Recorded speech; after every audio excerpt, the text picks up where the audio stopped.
I'm sure a lot of you know this feeling. It's late at night. You're lying in bed. Tomorrow, you have things to do. Responsibilities, school, your job, other external obligations or appointments. And yet, sleep just won't come. You try to fake it. You turn to one side, then the other. You tell your mind to be quiet, to shut up, shut down. It doesn't. So, you reach for your phone. You scroll. You open a chat. Somewhere out there, other people are awake too.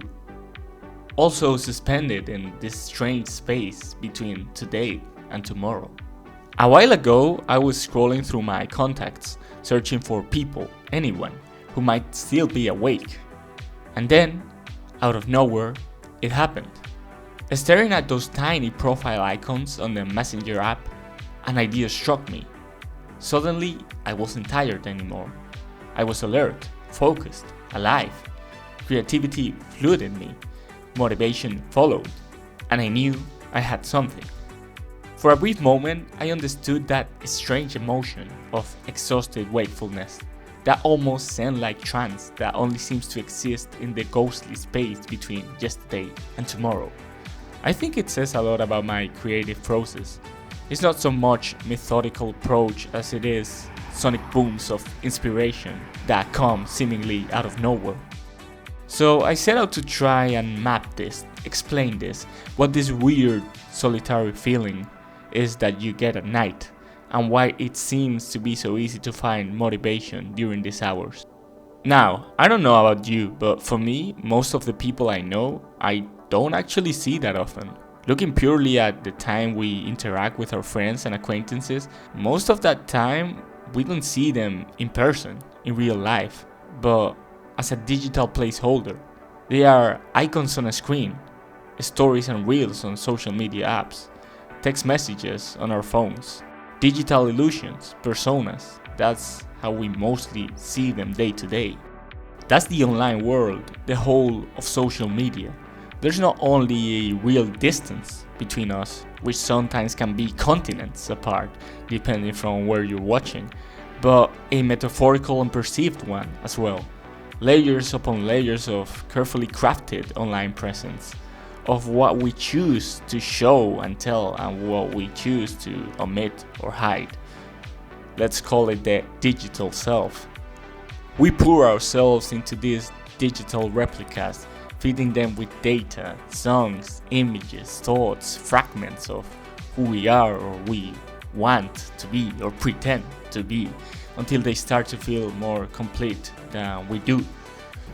If someone asks me who I am, it might honestly be easier to show them my online presence than to try to explain it. The music I replay, the videos I watch, and the ones I create, the comments I leave behind, the images I choose to save. All of it tells a story. Trying to compress that into a few sentences to summarize a life, a personality, a world, a history feels almost impossible.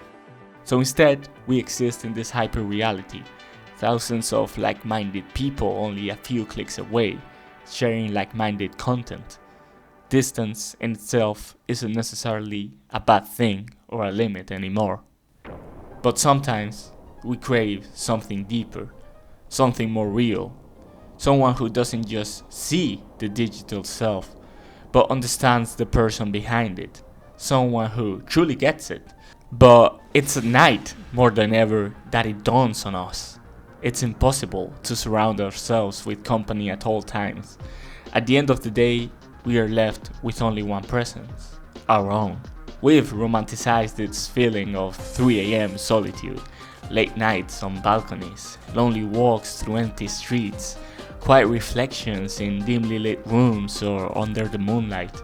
A strange kind of freedom, time that feels untouched by obligation, away from our jobs, away from the school, away from expectations, away from all our external shackles, almost away from time itself.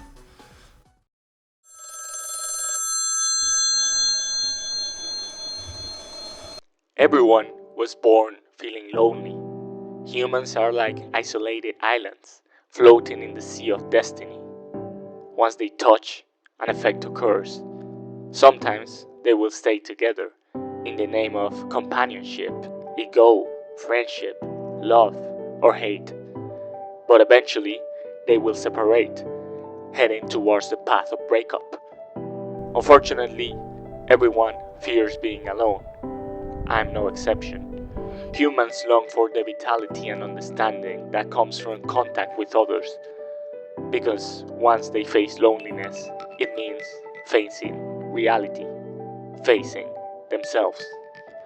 But if you can endure that pain, one reaches a new level of courage and strength. It does not stop hurting, but it stops paralyzing. It stops demanding translation. It becomes something one carries without breaking, in silence. So let me ask you this. What would you do if you were the last person on Earth? It's an intriguing thought, more a meditation than a question. For some, terrifying.